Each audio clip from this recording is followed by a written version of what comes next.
Welcome back to News First. Budget airline AirAsia Philippines may soon launch a new service to Guam and Saipan. AirAsia Philippines plans to enter the Guam market comes as Cebu Pacific Air, another Philippine-based budget airline, announced that it will be suspending its service to and from Guam on December 7, 2019. According to media reports, AirAsia has sought permission from the Philippine Civil Aeronautics Board to fly to the United States. Camerlo Arquila, executive director of CAB, was quoted by Philippine-based media Manila Standard as saying that AirAsia Philippines plans to fly to U.S. territories such as Guam and Saipan and not the U.S. mainland. AirAsia Philippines is the Philippine affiliate of AirAsia, a low-cost airline based in Malaysia. Aside from Philippine domestic flights, the airline operates international flights to and from Shanghai, Taipei, Hong Kong, Macau, and other destinations in Asia. In other news, this week marks the anniversary of the last atomic test in the Marshall Islands. 61 years ago, on August 18, 1958, the 67th nuclear device, codenamed FIG, was detonated on the surface of Eniwetok Atoll, which marked the end of the U.S. nuclear testing program in the islands. To mark this historic event, the Airline National Nuclear Commission will be submitting a nuclear justice strategy, stating that they recognize that their people continue to suffer from the consequences and damages of the nuclear tests that remain unaddressed to this day. With the strategy, the Commission said that they are committed to fulfilling its role in supporting efforts toward nuclear justice, and while the Marshall Islands continue this effort, the release of a beer product by the Manhattan Project Beer Company drew a great deal of outrage from the island country. The beer product is named after Bikini Atoll, one of the well-known nuclear testing sites, and prominently features a map of the area.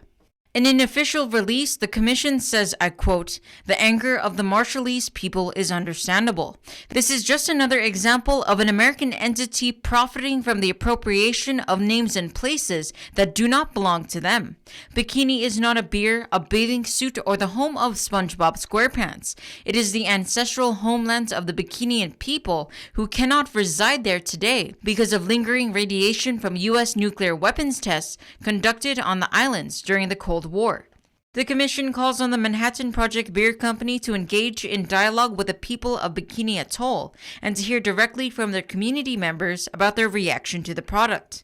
The Commission also wants the Manhattan Project Beer Company to include an online link on their website to help educate the community about residual radiation levels on Bikini Atoll. Amanda Dedicatoria, Pnc News. Thanks, Amanda, for that report.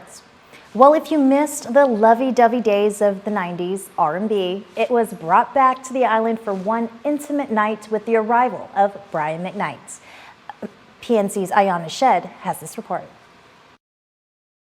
Jack Event Group brought Grammy-nominated R&B singer-songwriter Brian McKnight to perform for a great cause at the Dusitani Convention Center on Saturday, August 17. A portion of the proceeds from the intimate concert will benefit the Guam Family Justice Center Alliance, which will support the nonprofit organization's mission to assist and provide services for victims of domestic violence, sexual assault, and other forms of violence.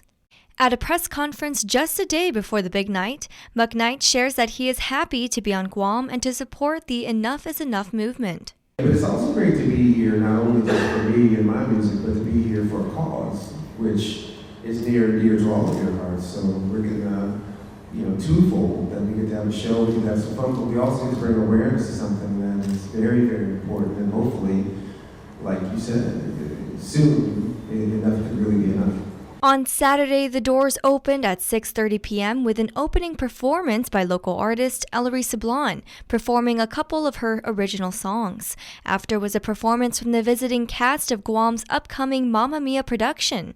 Making the entrance of the year, McKnight strolled onto stage with his hypnotizing vocal riffs and gave the audience his biggest hit, One Last Cry. McKnight stole the night away and possibly even a few hearts, performing some of his major hits like Back at One and Anytime. He even took the crowd back in time, performing impressions of Michael Jackson, Prince, and Whitney Houston. Towards the end of the concert, the audience wanted more, leading to a successful encore show. McKnight even invited fans up on stage as they sang and danced the night away. Repeat steps 1, 2, 3. Make me feel the love with me. If ever leave the better start back and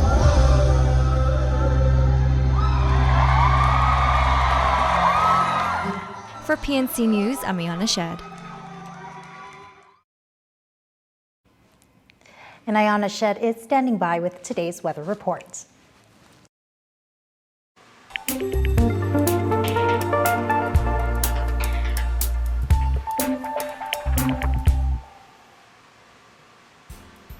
Hafa and welcome to your first weather report of the week. I'm Ayana Shed.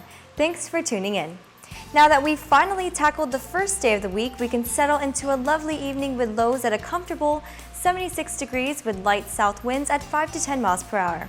Things are going to heat up quickly as we move into tomorrow with daytime temperatures at around 88 degrees. Southwest winds will give us a nice breeze at 10 to 20 miles per hour. Looking ahead onto Tuesday, we will be getting scattered showers and thunderstorms. It will get a bit cloudy on Wednesday with more clouds rolling in as well as scattered afternoon showers. Gentle south winds prevail as well as highs around 88 degrees and lows dropping to 77 at night.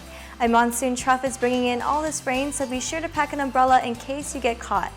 And that concludes the forecast. Enjoy the rest of your evening, and I'll see you all again for more updates. Adios!